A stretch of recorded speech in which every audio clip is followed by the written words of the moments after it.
بسم اللہ الرحمن الرحیم۔ محترم سامعین و ناظرین، السلام علیکم ورحمۃ اللہ وبرکاتہ۔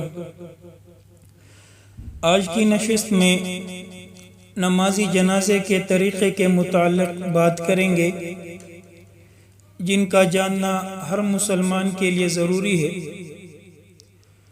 تو سب سے پہلے یہ سمجھے کہ نمازی جنازے میں دو چیزیں فرض ہیں۔ نمبر 1، 4 مرتبہ تکبیر یعنی اللہ اکبر کہنا، یہ فرض ہے۔ اور نمبر 2، قیام یعنی کھڑے ہو کر نمازی جنازہ پڑھنا، یہ بھی فرض ہے۔ جس طرح دیگر فرض اور واجب نمازوں میں قیام فرض ہے اور بلا عذر اس کو چھوڑنا جائز نہیں، اسی طرح نمازی جنازے میں بھی بلا عذر بیٹھ کر پڑھنے سے نمازی جنازہ ادا نہیں ہوگی۔ تو نمازی جنازے میں یہ دو ہی چیزیں فرض ہے، 4 مرتبہ تکبیر کہنا اور کھڑے ہو کر نمازی جنازہ پڑھنا۔ تو فرض کرے ایک شخص ہے، اس کو جنازے کی کوئی دعا یاد نہیں، اس نے جنازے کی نیت سے امام کے پیچھے کھڑے ہو کر صرف 4 بار تکبیر کہی اور کوئی بھی دعا نہیں پڑھی، تو اس شخص کی نمازی جنازہ بھی ادا ہو جائے گی، کیونکہ جو فرض تھے تکبیرات 4 اور قیام وہ انہوں نے ادا کیا۔ اور فرض کے علاوہ 3 چیزیں نمازی جنازے میں مسنون ہیں۔ نمبر 1، اللہ تعالیٰ کی حمد بیان کرنا۔ نمبر 2، نبی پاک صلی اللہ علیہ وسلم پر درود پڑھنا۔ نمبر 3، میت کے لیے دعا کرنا۔ تو اسی طرح نمازی جنازے کا مسنون اور مستحب طریقہ یہ ہے کہ میت آگے رکھ کر امام اس کے سینے کے مقابل میں کھڑے ہو جائے اور سب لوگ جنازے کی نیت کریں۔ یہاں پر یہ مسئلہ سمجھے کہ نیت دل کے ارادے کا نام ہے، اس لیے زبان سے الفاظ کی ادائیگی ضروری نہیں ہے، بلکہ زبان سے نیت کے الفاظ کی ادائیگی نہ حضور سے ثابت ہے، نہ ہی صحابہ کرام اور ائمہ مجتہدین سے ثابت ہے۔ لہٰذا نمازی جنازہ شروع کرنے سے پہلے بطور نیت کہنے کے لیے مخصوص الفاظ نہیں ہیں، بس دل میں یہ نیت ہو کہ اللہ تعالیٰ کی رضا کے لیے فلاں میت کی نمازی جنازہ امام کی اقتداء میں ادا کر رہا ہوں، تو یہ نیت جو ہے وہ ہو جائے گی۔ لیکن اگر کوئی شخص حضور قلبی کے لیے زبان سے بھی الفاظ ادا کرتا ہے تو اس کی بھی گنجائش ہے اور وہ زبان سے یہ الفاظ ادا کر سکتا ہے۔ نویت ان اصلی صلاۃ الجنازۃ للہ تعالی ودعاء للمیت، یعنی میں نے یہ ارادہ کیا کہ نمازی جنازہ پڑھوں جو خدا کی نماز ہے اور میت کے لیے دعا ہے۔ اور اس کے علاوہ جو معروف اور مشہور نیت ہے اس کو بھی پڑھ سکتا ہے، لیکن زبان سے کہنا ضروری نہیں۔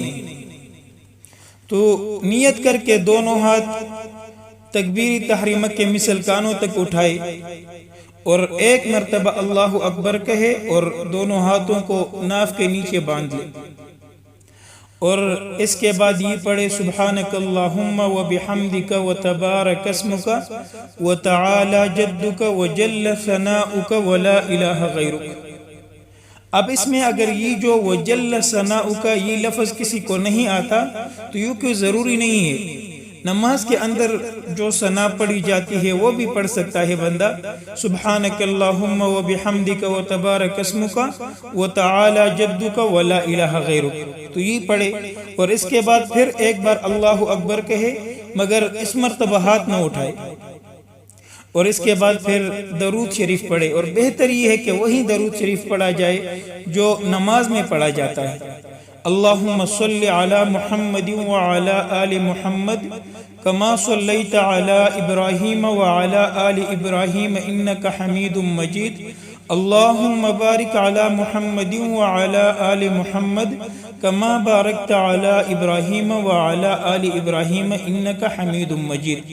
اور اس کے بعد پھر ایک مرتبہ اللہ اکبر کہے اور اس مرتبہ بھی ہاتھ نہ اٹھائے، اور اس تکبیر کے بعد میت کے لیے دعا کرے۔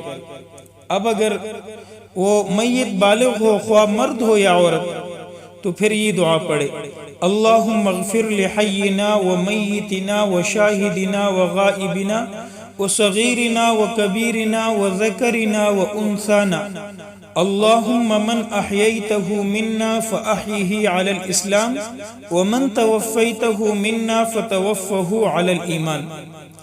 اور بعض احادیث میں یہ دعا بھی منقول ہے، اللہم اغفر لہ وارحمہ وعافہ واعف عنہ وأكرم نزله ووسع مدخله واغسله بالماء والثلج والبرد ونقه من الخطايا كما ينقى الثوب الأبيض من الدنس وأبدله دارا خيرا من داره وأهلا خيرا من أهله وزوجا خيرا من زوجه وأدخله الجنة وأعذه من عذاب القبر وعذاب النار۔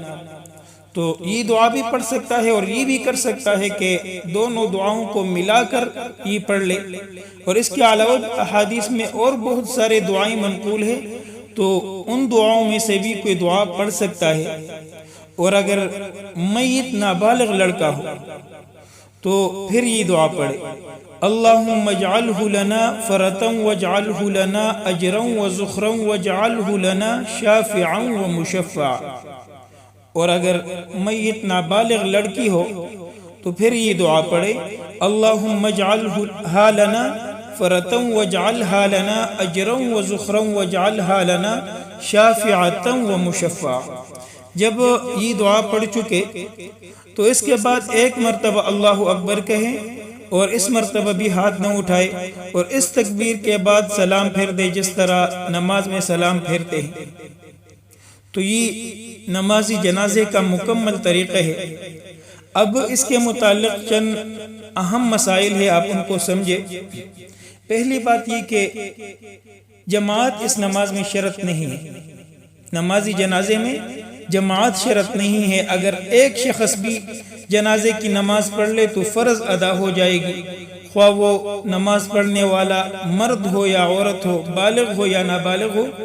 اور اگر کسی نے نہیں پڑھی، کسی ایک نے بھی نہیں پڑھی، تو پھر سارے لوگ گناہگار ہو جائیں گے۔ اسی طرح نمازی جنازے کی جماعت میں جتنے زیادہ لوگ ہو اتنا بہتر ہے، لیکن نمازی جنازہ اس غرض سے تاخیر کرنا کہ جماعت زیادہ ہو جائے، اس طرح کرنا یہ مکروہ ہے۔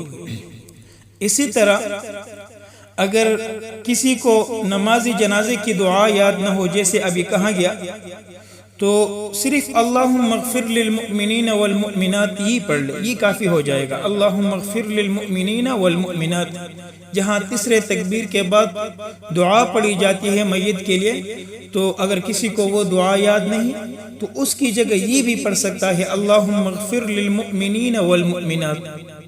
اور اگر یہ بھی یاد نہ ہو تو صرف 4 تکبیریں کہہ دینے سے بھی نماز ادا ہو جائے گی، اس لیے کہ دعا اور درود شریف جو ہے وہ فرض نہیں ہے۔ اور نمازی جنازے کے بعد پھر وہیں پر ہاتھ اٹھا کر دعا مانگنا یہ مکروہ ہے، سنت سے ثابت نہیں، کیونکہ نمازی جنازہ جو ہے وہ خود ایک دعا ہے۔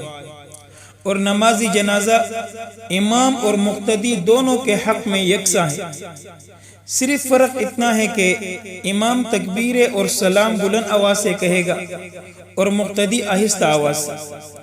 باقی چیزیں جو ثنا، دعا اور درود ہے وہ مقتدی بھی آہستہ آواز سے پڑھیں گے اور امام بھی آہستہ آواز سے پڑھے گا۔ اسی طرح جنازے کی نماز میں مستحب یہ ہے کہ حاضرین کی 3 صفیں کر دی جائے، یہاں تک کہ اگر صرف 7 آدمی ہو تو ایک آدمی ان میں سے امام بنا دے جائے، اور پہلے صف میں 3 آدمی کھڑے ہو اور دوسرے میں 2 اور تیسرے صف میں جو ہے وہ ایک بندہ کھڑا ہو جائے۔ اس طرح کرنا مستحب ہے، کوئی ضروری نہیں ہے۔ اور جنازے کی نماز بھی ان چیزوں سے فاسد ہو جاتی ہے جن چیزوں سے دوسرے نمازوں میں فساد آتا ہے۔ فرق صرف اتنا ہے کہ جنازے کے نماز میں قہقہا سے وضو نہیں ٹوٹتا اور عورت کے محاذات سے بھی اس نماز میں فساد نہیں آتا، جبکہ دیگر نمازوں میں قہقہا لگانے سے یا عورت کے محاذات سے وضو جو ہے وہ ٹوٹ جاتا ہے۔ السلام علیکم ورحمۃ اللہ وبرکاتہ۔